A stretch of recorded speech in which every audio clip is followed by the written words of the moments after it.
नमस्कार, स्वागत है आप सभी का वाइबिन बिहार झारखंड में। मैं हूं आपके साथ मुदिता। क्या आपने कभी ऐसा सुना है कि जिस सरकार की कुर्सी पर आप बैठे हो उसी सरकार की जड़ों में आप कुल्हाड़ी मारने लगे?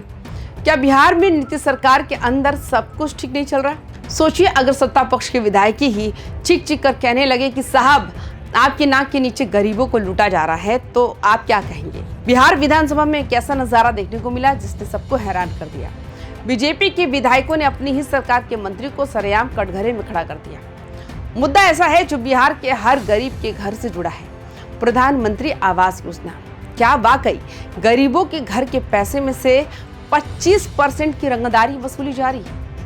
क्या बीजेपी विधायकों के पास भ्रष्टाचार के ऐसे वीडियो सबूत हैं जो सरकार की नींव हिला देंगे? इन सारे सवालों के जवाब मिलेंगे बस अगले कुछ मिनटों में, तो इस वीडियो को अंत तक जरूर देखिए।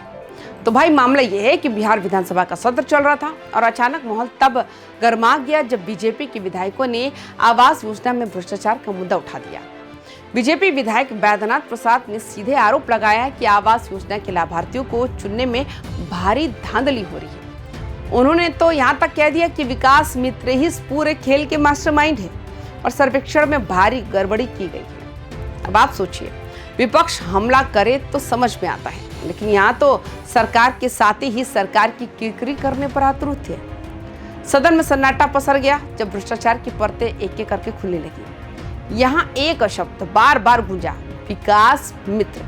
कहने को तो ये सरकार और जनता के बीच का पुल है, लेकिन बीजेपी विधायकों ने आरोप लगाया कि ये पुल अब भ्रष्टाचार का अड्डा बन चुका है।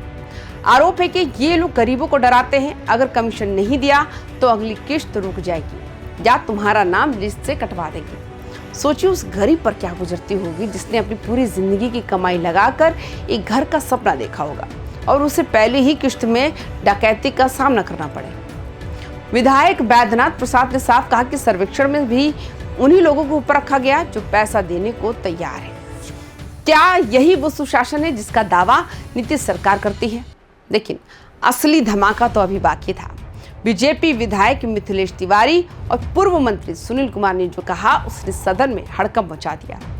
उन्होंने दावा किया कि आवास योजना के लाभार्थियों से 25% तक की अवैध वसूली की जा रही है। मतलब अगर गरीब को घर बनाने के लिए पैसे मिल रहे हैं तो उसका 1/4 हिस्सा तो ये बिचौलिए और भ्रष्ट अधिकारी डकार जा रहे हैं। सुनील कुमार ने तो यहाँ तक कह दिया कि उनके पास रहुई प्रखंड के ऐसे वीडियो सबूत मौजूद है जहां पैसे की वसूली सरेआम हो रही है। उन्होंने चुनौती देते हुए कहा कि जिन लाभुकों के खाते में पैसा पहुंच रहा है उनसे जबरन कमीशन मांगा जा रहा है। अब आप ही बताइए, अगर रक्षक ही भक्षक बन जाए तो गरीब का आशियाना कैसे बनेगा? जब चारों तरफ से घिराव हुआ हो तो ग्रामीण विकास मंत्री श्रवण कुमार, जो कि जेडीयू से हैं, बचाव की मुद्रा में आए। उन्होंने आंकड़े गिनाते हुए कहा कि पूरे बिहार में 1 करोड़ 4 लाख से ज्यादा लोगों का सर्वे हुआ है। उन्होंने रटा रटाए जवाब दिया, अगर कहीं गड़बड़ी है तो शिकायत कीजिए, हम जांच कराएंगे और दोषियों को जेल भेजेंगे। वैसे बात सिर्फ भ्रष्टाचार की नहीं है, यहाँ तो गठबंधन की गांठ भी ढीली होती दिख रही है। सदन में जब मंत्री श्रवण कुमार जवाब दे रहे थे तो उनके पीछे बैठे जेडीयू के विधायक खामोश थे, लेकिन सामने बैठी बीजेपी के बेंचों से लगातार शोर मचा था। ये कोई पहली बार नहीं है जब बीजेपी ने जेडीयू के मंत्रियों को घेरा हो, लेकिन इस बार मामला भ्रष्टाचार की वीडियो तक पहुंच गया है।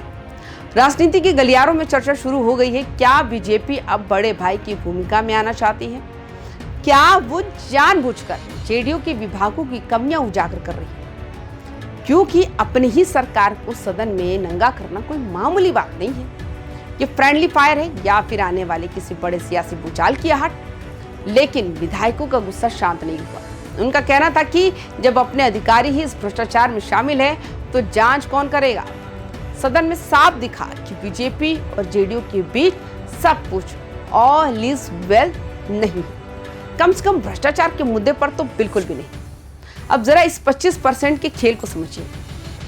अगर किसी गरीब को घर बनाने के लिए 1,20,000 रुपए मिलते हैं तो 25% का मतलब हुआ सीधे सीधे 30,000 रुपए की चपत। अब आप ही बताइए, जो मजदूर रोज की दिहाड़ी पर जिंदा है वो 30,000 रुपए घूस कहां से देगा? नतीजा ये होता है, या तो घर आधा अधूरा रह जाता है या फिर वो गरीब कर्ज के दलदल में फंस जाता है। पूर्व मंत्री सुनील कुमार ने जो वीडियो सबूत होने की बात कही है, अगर वो वीडियो पब्लिक हो गए तो कई बड़े अधिकारियों की कुर्सियां हिल सकती हैं।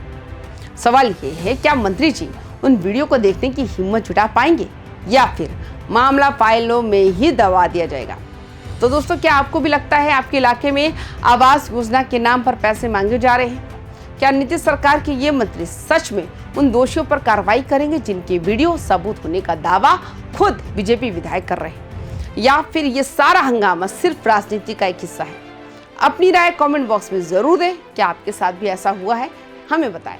वीडियो को शेयर करें ताकि ये आवाज पटना के गलियारों तक पहुंचे। और बिहार की ऐसे ही इनसाइड खबरों के लिए माई बिन बिहार झारखंड को अभी सब्सक्राइब करें। नमस्कार।